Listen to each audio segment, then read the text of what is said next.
hech kimsa tanlamas ota onani.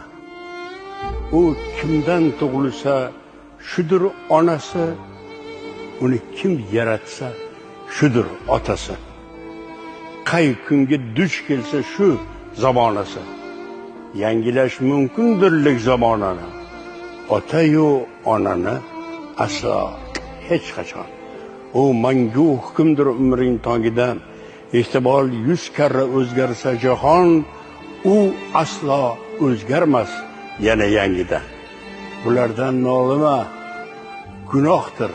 Hatto ta'na tosh ham otmoqlik bekor. Mard bo'lsang, sen o'zing bo'lganda ota, ularni gunohin qilmagin takror. Shunda ham nolima, shu ota-onang qonidir qalbingda jo'sh urib turgan. Ulardir